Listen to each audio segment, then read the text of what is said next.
ഇന്ന് ഡിസ്കസ് ചെയ്യാനുള്ളത് അലക്സാണ്ടറിൻ്റെ എംപയറിനെ കുറിച്ചാണ്. ഗ്രീക്ക് സിവിലൈസേഷൻ്റെ 4ാമത്തെ യൂണിറ്റ് ആയിട്ടുള്ള അലക്സാണ്ടർ എംപയറിനെ കുറിച്ചാണ് നമുക്കിന്ന് ഡിസ്കസ് ചെയ്യാനുള്ളത്. അപ്പോൾ അലക്സാണ്ടർ ദി ഗ്രേറ്റ്, അലക്സാണ്ടറിന് അറിയപ്പെട്ടിട്ടുള്ളതാണ് അലക്സാണ്ടർ ദി ഗ്രേറ്റ് എന്ന പേരിലാണ്. അലക്സാണ്ടറിനെ കുറിച്ചുള്ള വിവരങ്ങൾ ലഭിക്കുന്നത് ഒരുപാട് എഴുത്തുകാരുടെ കൃതികളിൽ നിന്നാണ്. അദ്ദേഹത്തെക്കുറിച്ച് നേരിട്ടുള്ള അറിവ് ലഭിക്കുന്നതിനേക്കാൾ കൂടുതൽ പല എഴുത്തുകാരുടെയും കൃതികളിൽ നിന്നാണ് അലക്സാണ്ടറിനെ കുറിച്ചുള്ള ഡീറ്റെയിൽസ് നമുക്ക് ലഭിക്കുന്നത്. അതിൽ പ്രധാനപ്പെട്ടവരാണ് ഏരിയൻ, സ്ട്രാബോ, ഡയോഡോറസ് തുടങ്ങിയ എഴുത്തുകാരിൽ നിന്നാണ് ഇദ്ദേഹത്തെക്കുറിച്ചുള്ള അറിവുകൾ ലഭിക്കുന്നത്. പ്ലൂട്ടാർക്കിൻ്റെ ഒരു ബയോഗ്രഫിയിൽ അലക്സാണ്ടറിനെ കുറിച്ച് എക്സ്പ്ലെയിൻ ചെയ്യുന്നുണ്ട്. ദെൻ ഡയോഡോറസ് സിസിലസിൻ്റെ ബിബ്ലിയോത്തീക്ക ഹിസ്റ്റോറിക്ക, എന്താണ് ബിബ്ലിയോത്തീക്ക ഹിസ്റ്റോറിക്ക എന്ന പുസ്തകത്തിൽ അലക്സാണ്ടറിനെ കുറിച്ചുള്ള എക്സ്പ്ലനേഷൻ ഉണ്ട്. സ്ട്രാബോയുടെ ജിയോഗ്രഫി എന്ന് പറയുന്ന പുസ്തകത്തിലും അലക്സാണ്ടറിനെ കുറിച്ചുള്ള എക്സ്പ്ലനേഷൻ ഉണ്ട്. അങ്ങനെ വ്യത്യസ്തങ്ങളായിട്ടുള്ള ആൾക്കാരുടെ ലിറ്റററി സോഴ്സസിൽ നിന്നാണ് അലക്സാണ്ടറിനെ കുറിച്ചുള്ള വിവരം ലഭിക്കുന്നത്. അലക്സാണ്ടർ എന്ന് പറഞ്ഞാൽ ഒരു ഗ്രേറ്റ് വാരിയർ ആയിരുന്നു, ഒരു ഗ്രേറ്റ് കോൺക്വറർ ആയിട്ടാണ് എല്ലാ പുസ്തകങ്ങളിലും എക്സ്പ്ലെയിൻ ചെയ്തിട്ടുള്ളത്. അപ്പോൾ ഒരു ഹീറോ എന്ന നിലയ്ക്കാണ് അലക്സാണ്ടറിനെ എക്സ്പ്ലെയിൻ ചെയ്ത് വെച്ചിട്ടുള്ളത്. ഒരുപാട് സ്ഥലങ്ങൾ കോൺക്വർ ചെയ്ത് കീഴടക്കിയ ഒരു ആള് എന്ന രീതിക്കാണ് അലക്സാണ്ടറിനെ എക്സ്പ്ലെയിൻ ചെയ്തിട്ടുള്ളത്. ഓക്കെ, ഇനി പ്ലൂട്ടാർക്ക്, ആര്യൻ തുടങ്ങിയ എഴുത്തുകാരുടെയൊക്കെ വർക്ക്സ് എന്ന് പറഞ്ഞാൽ അത് ഒരു സെക്കൻഡറി സോഴ്സ് ആയിട്ടാണ് പലപ്പോഴും കണക്കാക്കുന്നത്. അതായത് ഇവരൊക്കെ ജീവിച്ചിരുന്ന കാലഘട്ടം എന്ന് പറയുന്നത് അലക്സാണ്ടർ ജീവിച്ചിരുന്ന കാലഘട്ടത്തിലല്ല. അപ്പോൾ പലരുടെയും ലിറ്റററി സോഴ്സസ് എന്ന് പറഞ്ഞാൽ അലക്സാണ്ടറിന്റെ മരണത്തിന് ശേഷം എഴുതപ്പെട്ട കൃതികളാണ് പലതും. അതുകൊണ്ട് തന്നെ പലതും എന്തായിട്ട് കൂടെ കണക്കാക്കുന്നുണ്ട്, ഒരു ഓവർ ഇമാജിനേഷൻ, അതിൽ പലതും ഒരു ഫിക്ഷനൊക്കെ ആയിട്ട് കണക്കാക്കുന്നുണ്ട്. ഒരു ഹീറോ പരിവേഷം നൽകില്ല, അത്തരത്തിലുള്ള വർക്കുകളായിട്ടോ അല്ലെങ്കിൽ അത്തരത്തിലുള്ളൊരു ഓവറായിട്ട് എക്സാജറേറ്റ് ചെയ്തിട്ടുള്ള എഴുത്തുകളായിട്ടും പലതും നിലനിൽക്കുന്നുണ്ട്. ഒരു ഹീറോ അങ്ങനെ ആക്കുന്ന ഒരു ഹീറോയിക് രീതിയിലേക്ക് മാറുന്ന എഴുത്തുകളായിട്ടും കൂടെ കണക്കാക്കുന്നുണ്ട്. അതിൽ ഒന്നാണ് ആര്യൻ്റെ വർക്ക്സ് എന്ന് പറയുന്നത്. ആര്യൻ എന്ന് പറഞ്ഞ വ്യക്തി ഒരു സിമ്പിൾ സോൾജിയർ ആണ്, ഒരു ആർമിയിലൊക്കെ വർക്ക് ചെയ്യുന്ന ആളാണ്. അദ്ദേഹത്തിൻ്റെ വർക്കാണ് ഹിസ്റ്ററി ഓഫ് അലക്സാണ്ടർ എന്നുള്ളത്. അപ്പോൾ ആര്യൻ്റെ വർക്കാണ് ഹിസ്റ്ററി ഓഫ് അലക്സാണ്ടർ എന്നുള്ളത്. ഈ വർക്ക് ടോളമി, അതുപോലെ തന്നെ അരിസ്റ്റോബ്ലസ്, എറസ്തനോസ് തുടങ്ങിയ ആളുകളുടെ അതിൽ നിന്ന് മനസ്സിലാക്കിയ കാര്യങ്ങളാണ് അദ്ദേഹം ഹിസ്റ്ററി ഓഫ് അലക്സാണ്ടർ എന്ന ബുക്കിൽ എഴുതിയിട്ടുള്ളത്. അപ്പോൾ മറ്റ് എഴുത്തുകാർ എഴുതി വെച്ചിട്ടുള്ള കാര്യങ്ങളാണ് ഈ ഒരു പുസ്തകത്തിൽ എക്സ്പ്ലെയിൻ ചെയ്തിട്ടുള്ളത് എന്നാണ് മനസ്സിലാക്കാൻ സാധിക്കുന്നത്. ഇനി അലക്സാണ്ടറിനെ കുറിച്ച് പ്രധാനമായിട്ടും ഐ വിറ്റ്നസ് ആയിട്ടുള്ള ആൾക്കാരാണ്. അലക്സാണ്ടറിൻ്റെ പല കാര്യങ്ങളും, ക്യാമ്പയിൻസ് ആയിക്കോട്ടെ, അലക്സാണ്ടറിൻ്റെ അറ്റാക്സ് ആയിക്കോട്ടെ, ഇതൊക്കെ അലക്സാണ്ടർ എങ്ങനെയാണ് കോൺക്വർ ചെയ്തത് എന്നത് അതിൻ്റെ ഐ വിറ്റ്നസ് ആയിട്ടുള്ള ആൾക്കാരാണ് ഈ ടോളമി, എറസ്തനോസ്, അതുപോലെ തന്നെ അരിസ്റ്റോബ്ലസ്, നെർഷസ് തുടങ്ങിയ ആളുകളൊക്കെ ഇതൊക്കെ നേരിട്ട് കണ്ട് അതിനെക്കുറിച്ച് റെക്കോർഡ് എഴുതി വെച്ചിട്ടുള്ള ആൾക്കാരാണ്. ഇനി ഈ ടോളമിയുടെ ഇവരുടെയൊക്കെ വർക്കിനെ ബേസ് ചെയ്തിട്ടുണ്ട് മറ്റൊരു വർക്കാണ് ഇൻഡിഗെ. നമ്മൾ ഇന്ത്യൻ വേർഷനിൽ ഇൻഡിഗ ഓഫ് മെഗസ്തനീസ് എന്നാണ് അത് അറിയപ്പെടുക. ഇൻഡിഗ ഓഫ് മെഗസ്തനീസ്, ആ പുസ്തകത്തിൻ്റെ പലതും ഇപ്പോൾ കിട്ടാനില്ല, പക്ഷെ അങ്ങനെ ഒരു പുസ്തകമുണ്ട്. ആ പുസ്തകത്തിലും അലക്സാണ്ടറിൻ്റെ കോൺക്വറിങ്ങും കാര്യങ്ങളൊക്കെ എക്സ്പ്ലെയിൻ ചെയ്യുന്നുണ്ട്. അപ്പോൾ ഇതൊക്കെയാണ് അലക്സാണ്ടറിനെ കുറിച്ച് കിട്ടാനുള്ള പല പ്രധാന ലിറ്റററി സോഴ്സസ് എന്ന് പറയുന്നത്. ഇനി അലക്സാണ്ടർ ഫിലിപ്പ് എന്ന് പറയുന്ന ആളുടെ മകനായിട്ടാണ് ജനിക്കുന്നത്. 356 BC-യിലായിരുന്നു ജനനം. അദ്ദേഹം എന്ന് പറഞ്ഞാൽ വളരെ ചെറുപ്പത്തിൽ തന്നെ ഒരുപാട് കായികപരമായിട്ടുള്ള അഭ്യാസങ്ങളും കാര്യങ്ങളൊക്കെ പഠിച്ച വ്യക്തിയാണ്. ഫേമസ് ആയിട്ടുള്ള അരിസ്റ്റോട്ടിലിൻ്റെ ശിഷ്യനാണ് അലക്സാണ്ടർ എന്ന് പറയുന്ന ആള്. അരിസ്റ്റോട്ടിലിൻ്റെ ശിഷ്യനാണ്. മാർച്ചിങ്, ഫൈറ്റിംഗ്, യുദ്ധം നടത്തുക, മാർച്ച് നടത്തുക, അങ്ങനത്തെ കുറേ വിനോദങ്ങൾ അദ്ദേഹത്തിനുണ്ടായിരുന്നു. അതിനോടൊപ്പം തന്നെ സയൻറ്റിസ്റ്റുകളുമായിട്ടും അതുപോലെ തന്നെ വിവിധ സ്കോളേഴ്സ്, സയൻറ്റിസ്റ്റ് തുടങ്ങിയ ആൾക്കാരുമായിട്ട് സംവദിക്കാനും കാര്യങ്ങൾ മനസ്സിലാക്കാനും അദ്ദേഹം ശ്രമിച്ചിരുന്നു. എന്നിരുന്നാലും അദ്ദേഹം പലപ്പോഴും വളരെ ക്രൂവലായിട്ടുള്ള ഒരു ഭരണാധികാരിയായിട്ട് വിലയിരുത്തുന്നുണ്ട്. കാരണം കോൺക്വർ ചെയ്യുക എന്നുള്ളിടത്ത് ഒരു ദാക്ഷിണ്യം അദ്ദേഹം കാണിച്ചിരുന്നില്ല കോൺക്വർ ചെയ്യുന്ന സമയത്ത്. അപ്പോൾ അതുകൊണ്ട് തന്നെ അദ്ദേഹത്തിന് സംടൈംസ് ക്രൂവൽ എന്നും ലേബൽ ചെയ്യപ്പെടുന്നുണ്ട്.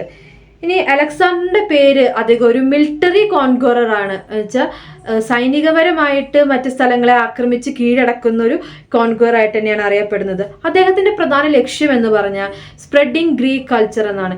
ഗ്രീക്ക് സംസ്കാരം മറ്റ് സ്ഥലങ്ങളിലേക്ക് എക്സ്പാൻഡ് ചെയ്തിട്ട് എല്ലായിടത്തും ഒരു ഗ്രീക്ക് മയം, ഒരു ഗ്രീക്കിൻ്റെതായിട്ടുള്ള ഗ്രീസ് ഐഡിയാസ് എല്ലാത്തോടത്തും എത്തിക്കുക എന്നതായിരുന്നു അലക്സാണ്ടറിന്റെ പ്രധാനപ്പെട്ട ലക്ഷ്യം എന്ന് പറഞ്ഞാൽ. അദ്ദേഹം ശ്രമിച്ചിട്ടുള്ളതും ഗ്രീക്ക് ഐഡിയാസ് എല്ലായിടത്തും എത്തിക്കാൻ വേണ്ടി തന്നെയാണ്. അതിൽ അദ്ദേഹം ഒരുപാട് വിജയിച്ചിട്ടുണ്ട്. കാരണം ഗ്രീക്സിന്റെ ഇൻഫ്ലുവൻസ് എല്ലാ സ്ഥലങ്ങളിലും എത്തിയിട്ടുണ്ടായിരുന്നു. ഇപ്പോൾ ബ്രിട്ടീഷ് എംപയർ ഇന്ത്യയിൽ വരുമ്പോഴാണ് ആദ്യമായിട്ട് യൂറോപ്യൻ സാധനങ്ങൾ നമ്മൾ ഇന്ത്യയിൽ എത്തുന്നത്, അല്ലെങ്കിൽ യൂറോപ്യൻ രീതികൾ ഇന്ത്യയിലേക്ക് വരുന്നതൊക്കെ നമ്മൾ പലയിടത്തും നമ്മൾ കാണും. പക്ഷെ ഒരിക്കലും അല്ല. അതിനൊക്കെ മുമ്പ് ഈ ഏൻഷ്യന്റ് കാലഘട്ടത്തിൽ തന്നെ ഈ ഗ്രീക്സുകാര് ഈ അലക്സാണ്ടറിന്റെ കോൺക്വറിങ് വരുന്നുണ്ട്. അത്തരത്തിൽ അവരുടെ പിൻഗാമികൾ പലരും ഇന്ത്യയിൽ എംപയർ സാമ്രാജ്യങ്ങൾ സ്ഥാപിച്ചിട്ടുള്ള ആൾക്കാരാണ്. അപ്പൊ നമുക്ക് അന്നേ ഇവരുടെ ഒരു ഇൻഫ്ലുവൻസ് ഇവിടെ ഉണ്ടായിട്ടുണ്ട് എന്നാണ് കണക്കാക്കുന്നത്. അപ്പൊ ഗ്രീക്കിന്റെ അല്ലെങ്കിൽ ഗ്രീക്ക് സ്വാധീനം, ഗ്രീക്ക് സംസ്കാരം സ്പ്രെഡ് ചെയ്യാൻ അലക്സാണ്ടർ ഒരുപാട് ശ്രമിച്ചിട്ടുണ്ട്. ഇനി അലക്സാണ്ടർ ഒരു ഗ്രേറ്റ് കോൺക്വറർ ആണ്, എല്ലാ സ്ഥലങ്ങളും കീഴടക്കി എന്നൊക്കെ പറയുമ്പോഴും മറ്റ് റിലീജിയൻസിനെ റെസ്പെക്ട് ചെയ്യാൻ അദ്ദേഹം മറന്നിരുന്നില്ല. അതുകൊണ്ട് തന്നെ കോൺക്വർ ചെയ്യുന്ന സ്ഥലങ്ങളിലെ ആരാധനാലയങ്ങൾ അദ്ദേഹം നശിപ്പിക്കില്ലായിരുന്നു. അതിനൊരു ഉദാഹരണമാണ് തീബ്സ്. ഗ്രീസിലെ തന്നെ സിറ്റി സ്റ്റേറ്റ് ആയിട്ടുള്ള തീബ്സ് അദ്ദേഹം ആക്രമിച്ചപ്പോഴും അവിടെ ഉണ്ടായിരുന്ന ടെമ്പിളും അതുപോലെ തന്നെ പിണ്ടാർ എന്ന് പറയുന്ന പോയറ്റിന്റെ കേന്ദ്രവും ഹൗസും അദ്ദേഹം നശിപ്പിക്കാതെ വിട്ടുകളയുന്ന ഒരു ഇതുണ്ടായിരുന്നു. അത് മറ്റ് സിറ്റീസ് ഒക്കെ അദ്ദേഹം ഡിസ്ട്രോയ് ചെയ്തു. അവിടുത്തെ ആൾക്കാരെയൊക്കെ പിടിച്ച് സ്ലേവ്സ് ആക്കി അടിമകളാക്കി. എന്നിരുന്നാലും അവിടുത്തെ ടെമ്പിൾസും മറ്റ് ഈ ഉയർന്ന വ്യക്തികളുടെ ശവകുടീരങ്ങൾ ഇതൊക്കെ അദ്ദേഹം റെസ്പെക്ട് ചെയ്തുകൊണ്ട് ആക്രമിക്കാതെ വിടുകയും ചെയ്തിരുന്നു. ഇദ്ദേഹത്തിന്റെ കോൺക്വറിങ് വഴി, ആക്രമിക്കൽ വഴി 70-ലധികം സെന്റേഴ്സ് ഗ്രീക്ക് സിവിലൈസേഷന്റെ ഭാഗമാക്കാൻ ഇദ്ദേഹത്തിന് സാധിച്ചിട്ടുണ്ട്.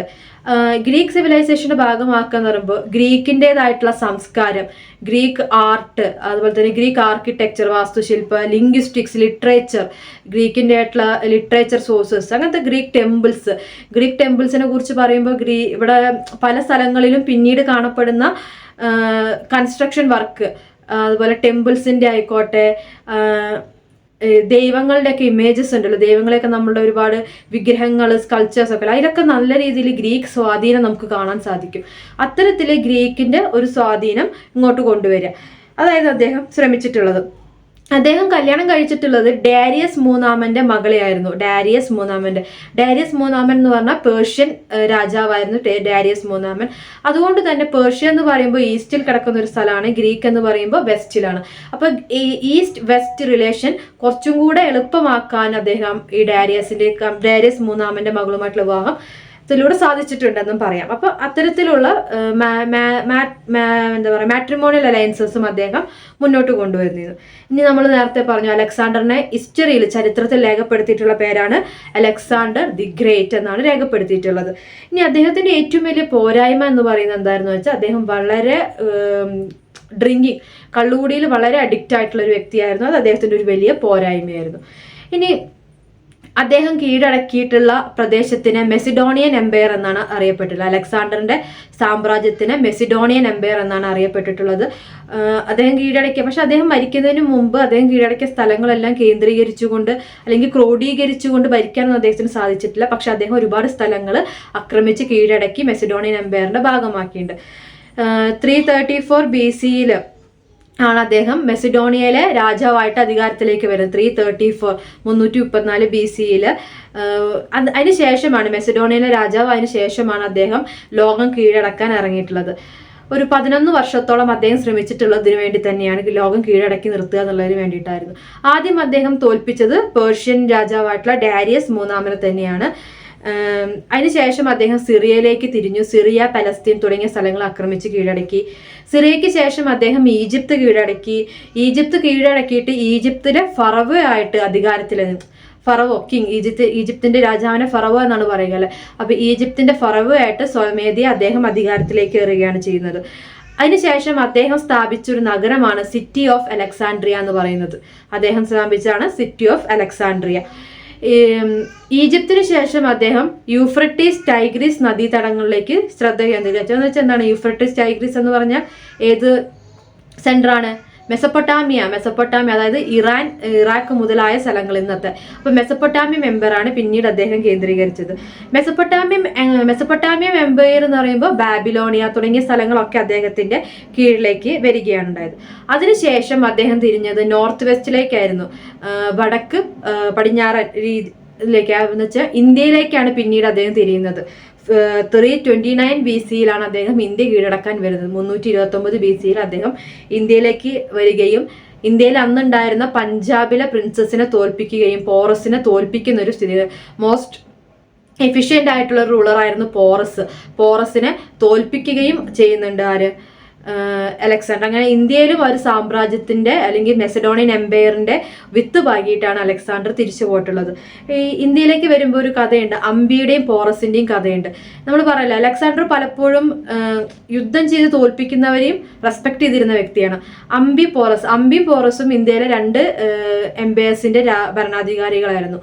അലക്സാണ്ടർ യുദ്ധവുമായിട്ട് വരുന്ന സമയത്ത് അംബി എന്താ ചെയ്യുന്നതെന്ന് വെച്ചിട്ടുണ്ടെങ്കിൽ ആദ്യം തന്നെ പേടിച്ചിട്ട് അവരുടെ അംബിയുടെ ഭരണ പ്രദേശം, ആ ഒരു ടെറിട്ടറി അലക്സാണ്ടറിന് വിട്ടുകൊടുത്തുകൊണ്ട് ഓടി രക്ഷപ്പെടുകയാണ് ചെയ്യുന്നത്. അപ്പൊ ഒളിച്ചോടുകയാണ് അംബി ചെയ്യുന്നത്. അതേസമയം പോറസ് തന്റെ സൈന്യത്തിനെ ഉപയോഗിച്ചുകൊണ്ട് മാക്സിമം പിടിച്ചു നിൽക്കാനാണ് ശ്രമിക്കുന്നത്. അലക്സാണ്ടറിനായിട്ട് യുദ്ധം ചെയ്ത് പിടിച്ചു നിൽക്കാനാണ്, അങ്ങനെയാണ് ചെയ്തത്. അപ്പോൾ പോറസിനെ അലക്സാണ്ടർ തോൽപ്പിക്കുന്നുണ്ടെങ്കിലും പോറസിനോട് അലക്സാണ്ടറിന് വളരെ റെസ്പെക്ട് വരികയാണ്.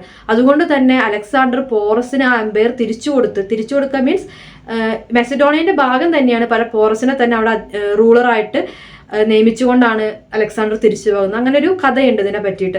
ഹിസ്റ്ററിയാണ്, അംബി പോറസ് ഹിസ്റ്ററിയാണ്. കുറേയൊക്കെ കൂട്ടിച്ചേർക്കലുകൾ ഉണ്ടായിരിക്കാം, പക്ഷെ പോറസിന്റെ ആ ഒരു പോരാട്ട വീര്യത്തിന് അലക്സാണ്ടർ റെസ്പെക്ട് ചെയ്തിരുന്നു എന്നാണ് അന്നത്തെ ലിറ്ററി സോഴ്സസിൽ നിന്ന് നമുക്ക് മനസ്സിലാക്കാൻ സാധിക്കുന്നത്.